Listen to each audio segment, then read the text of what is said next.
step off the limb now.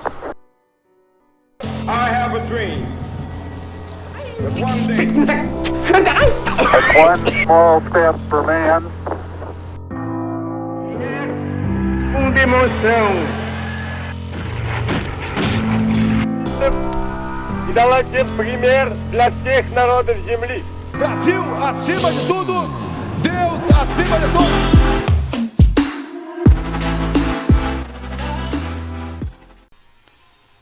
E aí, galera, professor Diego Matos aqui e mais uma aula para o Instituto IMM. Tudo bem com vocês? Bom, como todo mundo sabe, estamos passando aí por esse período difícil de continuidade de pandemia e as nossas aulas de história terão que ser online, gravadas, tipo agora, pelo menos por enquanto, tá? Bom, o que vai mudar aqui pra gente? A chamada de vocês vai ser feita pela visualização e pelas entregas de atividades que vão ser propostas ao final de cada aula. Então não deixe de fazer, porque senão você vai levar falta, porque a gente vai entender que seria como se você não tivesse assistido essa aula. Outra coisa, essas aulas aqui, estamos pressupondo que tudo acabe rápido, que seja momentâneo, que não seja como foi aí no ano passado. Portanto, quando nós voltarmos para a escola, eu vou dar continuidade da onde parei por aqui. Então, se você não assistiu, vai ser mais um problema de acúmulo de conteúdo que você vai ter que ver depois. E outra coisa, vocês estão bem grandinhos, tá? E vai dar tudo certo. Beleza? Você tem essa responsabilidade aí. Então bora lá, vem comigo. Galera, nós estávamos falando aí do período, né? Do final do século XIX, certo? Para a entrada aí na Belle Époque, no início da Primeira Guerra Mundial, mas eu vou voltar um pouquinho hoje com vocês, porque facilita para todo mundo, tá? Nós vamos falar sobre uma revisão do conteúdo que nós tivemos aí ano passado.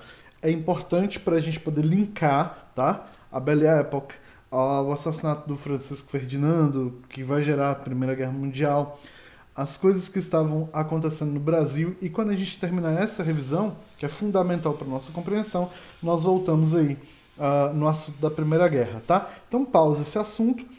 Nós vamos falar sobre o Brasil e sobre o que estava acontecendo aqui, tá? Para depois a gente retomar aí o nosso assunto primário. Tudo bem? Então vem comigo, vamos lá.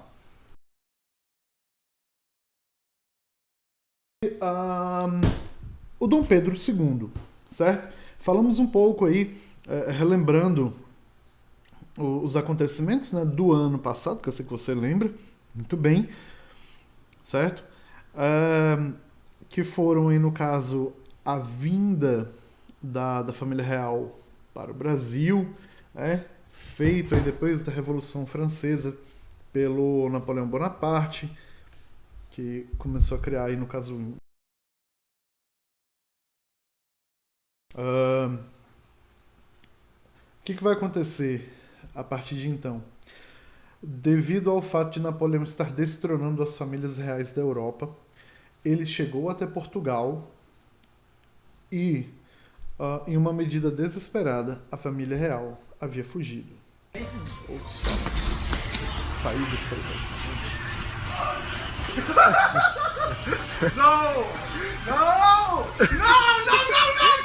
Não!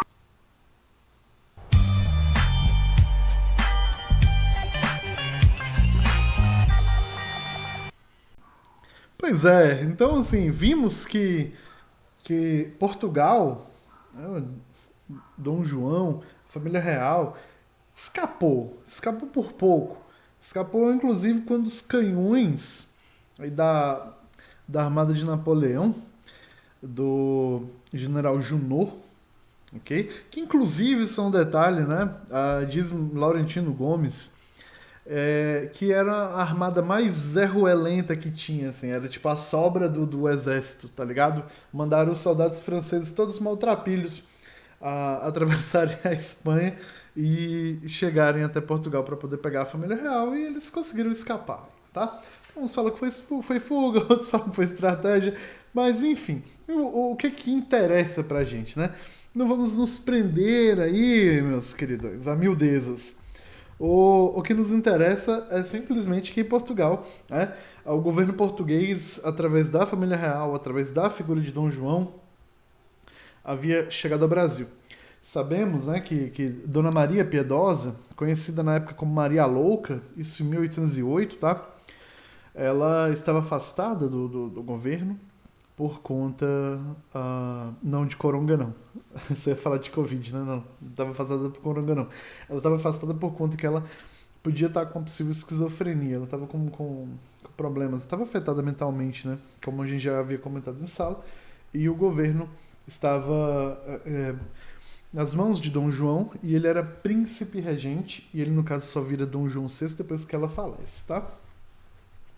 Bom, ficamos sabendo aí que toda a administração portuguesa havia sido transferida para o Brasil, nós saímos da posição de colônia e viramos Reino Unido a Portugal e Algarves, ok? Essa informação é importante pra gente. E no final das contas, Dom João ele teve que acabar voltando para Portugal, tava fazendo os cálculos aqui até para a gravação, tá?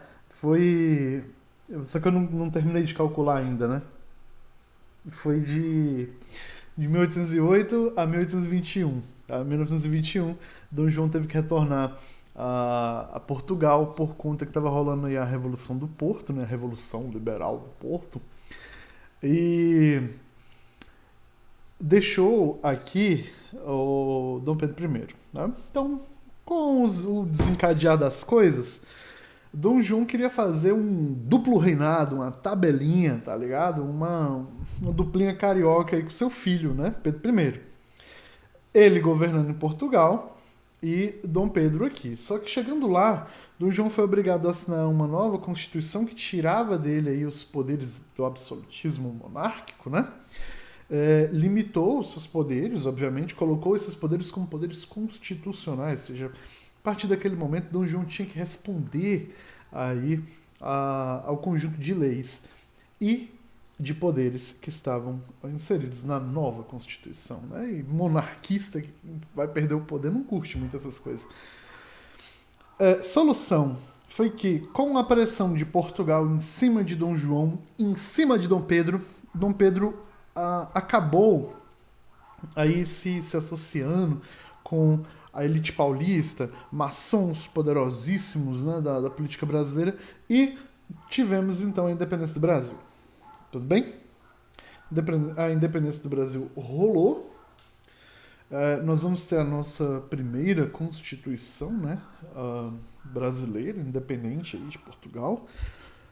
E tocamos a história. O que vai acontecer daí em diante? Estamos só recapitulando, hein? Menininho, menininha, preste atenção. Estamos fazendo uma recapitulação, estamos fazendo um flashback, beleza? O que vai acontecer daí em diante? Fato, Dom João morre, Dom Pedro não pode assumir 2 países, ele vai até Portugal para tentar colocar a sua filha, beleza? Para tentar acabar com tretas políticas, né, lá também. E ele deixa aqui Pedro de Alcântara, que vai ser o nosso futuro Dom Pedro II. Pedro de Alcântara tem 5 anos de idade, e esse período conturbado da história brasileira vai se chamar período regencial, onde políticos liberais e conservadores vão assumir um rodízio de poder, onde Brasil é Brasil, velho. Os liberais vão ser conservadores, os conservadores vão ser liberais. A gente não tem tempo para estudar esses detalhezinhos agora, porque a nossa aula é de Dom Pedro II, é de segundo reinado. Mas o importante é que virou uma bagunça. Houve várias revoltas regenciais aqui no Brasil. Tiveram que dar o golpe da maioridade para Dom Pedro, ok?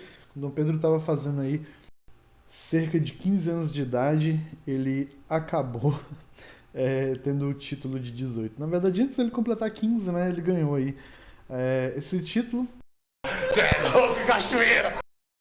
Bom, a regência tem o seu fim, tá? Em 1840, ok?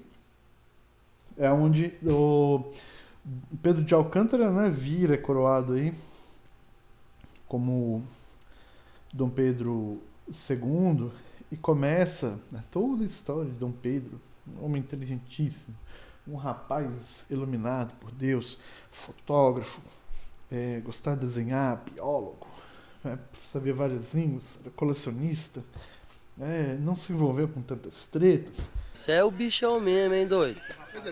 Em relação à mulherada, né, como tinha sido aí a história conturbada de Pedro I. E era um monarca exemplar, né? Tem muita gente aí que gosta da figura de Dom Pedro. Nós não estamos aqui para gostar e nem deixar de gostar dele, mas o período final, na verdade, meados do governo de Dom Pedro II para o seu final de governo, que também vai representar o final de sua vida, porque ele morre pouco tempo depois, né? Da instituição da República Brasileira, vai ser um dos períodos mais conturbados da história do Brasil no século XIX. Por quê? Abolição da escravidão, início da República, nós vamos ter crises dos tratados internacionais antigos que nós tínhamos aí com a Inglaterra e tal, e nós vamos ver então quais foram aí os últimos pilares de sustentação do governo de Dom Pedro II, passando pela principal questão, que foi aí a abolição da escravidão, tá? Que gerou questões econômicas, políticas, éticas, reflexivas, pode crer? E que até hoje fazem parte dos nossos questionamentos políticos sobre a unidade do povo negro, sobre as favelas, né, que foram surgindo, principalmente as do Rio de Janeiro. Né? Outras questões como ordem e progresso, novos partidos políticos, pacto de oligarquias, de pessoas poderosas que iam fazer aí o rodízio político até a época do Getúlio Vargas, em 1930. Então tudo isso a gente vai ver como nosso conteúdo principal. Beleza? Então, vem comigo, vamos relembrar um pouquinho aí das questões da escravidão. Não vamos falar da Guerra do Paraguai, ok? Porque não tem mais espaço dentro do nosso conteúdo, tá? Mas a gente sabe que o Brasil ele sofreu muitos momentos assim, tipo, conturbadíssimos por conta desse rolê da guerra. Beleza? Então vamos lá. Eu vou tentar virar aqui o computador e a webcam. Meu ring light queimou com chuva. Beleza? E vou ver se melhora aqui a imagem. Beijo. Vamos lá. Pois é, galera, agora estamos aqui com esse slide maravilhoso para você, beleza? E nós vamos falar aí da questão da escravidão. Tranquilos? Bom, isso aqui a gente tinha escrito no quadro, né? Mas vamos lá, tipo, a questão da escravidão, ela é relativamente simples, né? Ela foi promulgada em 7 de novembro de 1831 e a primeira lei foi a proibição do tráfico no Atlântico, ok? Como a gente já tinha falado, a Inglaterra começou a fazer blitz e essa questão, ela foi uma questão, acima de tudo, econômica, tá? Porque é o seguinte... Inglaterra estava vivendo aí a sua revolução industrial, né, já a primeira e segunda, a vento em polpa aí, ok? E com isso, eles chegaram no seguinte consenso, assim, no seguinte resultado de pensamento econômico, etc. Cara, se tiver mais pessoa trabalhando, ou seja, se tiver mais emprego pra galera, tudo bem, né, que na época os empregos não eram lá essas coisas, eu não sei também o que estava pior, se é hoje ou se é a época da Revolução, mas o pensamento era o seguinte: se eu tenho mais pessoas que estão empregadas, essas pessoas estão recebendo. Quando essas pessoas recebem, elas gastam. Quando elas gastam, eu tenho uma venda da minha produção. Se eu vendo a minha produção, eu tenho um lucro. Ok? Esse é o ponto aí, pra gente pensar. Então, se eu tenho uma economia baseada na escravidão, significa que eu vou ter apenas poucas pessoas, no caso os grandes latifundiários, que são donos de escravos, tendo aí recebido o fruto deste trabalho forçado, deste trabalho escravo. Ou seja, o dinheiro vai estar nas mãos de poucos. Então, pensando assim, poderia ter, no caso aí no Brasil, vários postos de trabalho onde as pessoas trabalhariam, ganhariam seu dinheiro, através do seu dinheiro, segundo aí os filósofos iluministas, né, o John Locke, a pessoa correria atrás da sua felicidade, podendo comprar e vender aquilo que ela dá conta, né, aquilo que ela quisesse, dentro das suas possibilidades, e isso geraria felicidade. Tá? Quando você não tem um sistema de regulação econômica, segundo os pensamentos, segundo os pensadores liberais ingleses, você é feliz, ok? E não deixa de ser, né? Se você tiver grana, se você puder comprar um PlayStation 5, mano, você vai ficar feliz pra caramba. Quando tu vai no shopping e compra alguma coisa que você está querendo, o consumo, né, ele vai te fazer feliz. A gente não vai entrar filosoficamente sobre a questão do consumo em si, mas você tendo grana e você podendo tipo, comer teu cachorro quente, pegar teu McDonald's a hora que você quiser, cara, isso é bom demais. Gera um regozijo, um gozo, uma felicidade aí. Então esse é o ponto, beleza? Então essa grande questão da abolição de 1831, ela é filosófica, né? Ela é economicamente filosófica. Então, tipo, poxa, velho, a Inglaterra estava entrando aí na segunda Revolução Industrial, melhorias trabalhistas estavam começando a aparecer, né? A gente teve os movimentos ingleses lá do ludismo, do cartismo, nós tivemos aí as primeiras leis trabalhistas, as primeiras organizações sindicais acontecendo e tudo mais. E tudo isso vai começar a desencadear essa liberdade promulgada aos outros povos e tal, né? Então, a Inglaterra, aliada econômica do Brasil, né, desde lá do Tratado de Mitwell, onde os ingleses poderiam vender qualquer tipo de bugiganga aqui pra gente, né? E Portugal poderia vender para nós apenas peixe, azeite, cortiça e vinho.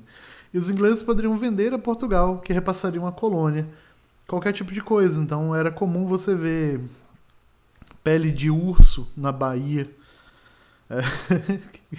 que tinha sido trazida dos colonos ingleses, ok? Era comum você ver aquelas raquetes de andar na neve, tá, lá no Maranhão, sendo que não neva aqui. Então assim, a gente tinha muito tranqueira que vinha os ingleses. Os ingleses eram como se fosse a feirinha do Paraguai, da colônia, né? A feirinha do CIA. Quem mora aqui em Brasília sabe, né? Quem no DF sabe. A feira do CIA, você acha que é produto do Paraguai e da China, só que é tudo caro, né? Então os ingleses, eles faziam o papel aí da feira do Paraguai e do CIA pra gente. Então, por essa questão, por esse motivo que foi promulgada esta lei de novembro de 1831. E a partir daquele momento,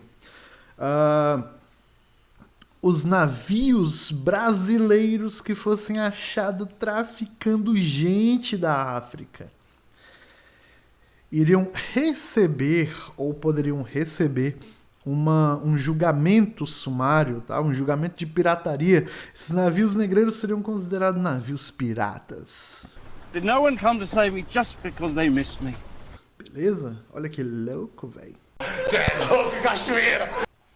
E os principais responsáveis, né, por este comércio, nesta data, decretado ilegal, eles seriam jogados no mar.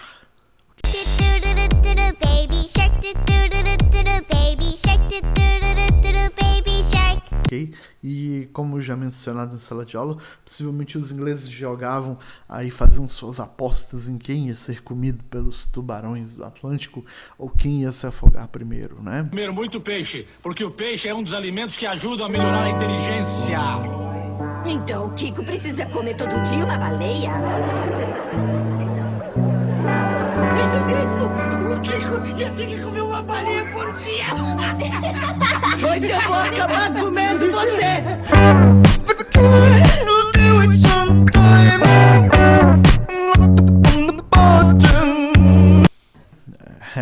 Alguém tem que se divertir fazendo trabalho sujo, né? E os escravos, eles eram soltos, beleza? De volta à África, eram escoltados, recebiam um tratamento aí que os ingleses podiam dar, né, no mar, e eles acabavam retornando para a África. E esta é uma outra condição que nós poderíamos passar horas conversando sobre isso, só que não temos mais tempo, beleza? Pois é, meus Baby Shark, eu vou finalizar por aqui esta aula de hoje, tá? E vou mandar aí um dever de casa maroto para vocês, tudo bem? Então se liga aí. E aí, galera, a partir de agora nós vamos ter dever de casa, tá? Como eu falado aí para vocês no início do vídeo, este dever de casa vai ser referente aí à sua participação e à sua presença nas nossas aulas. Selecionei uma questão aqui legal, apesar de que eu acho essa questão extremamente problemática, tá? No ponto de vista do Fernando Novaes, da sua concepção em si, só que isso eu não vou comentar agora porque não temos tempo. O que eu quero que você faça? Você vai pegar essa questão, vai responder e você vai justificar a sua resposta, tá? Você vai colocar a respostinha A, B, A, C ou A, D, e você vai colocar o porquê que você está colocando esse seu ponto de vista, tá? Vamos começar a exercitar isso, beleza?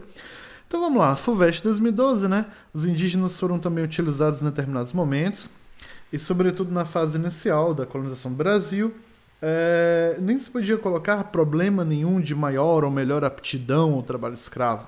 O que talvez tenha importado é a rarefação demográfica dos aborígenes e as dificuldades de seu apresentamento, transporte, etc.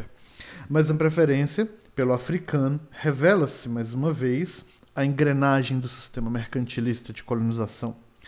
Esta se processa num sistema de relações tendentes a promover a acumulação primitiva de capitais da metrópole. Ora, o tráfico negreiro, isto é, o abastecimento das colônias com escravos, abriu um novo e importante setor do comércio colonial, enquanto o apressamento dos indígenas era um negócio interno da colônia. Assim, os ganhos comerciais resultantes da preação dos aborígenes mantinham-se na colônia, com os colonos empenhados nesse gênero de vida.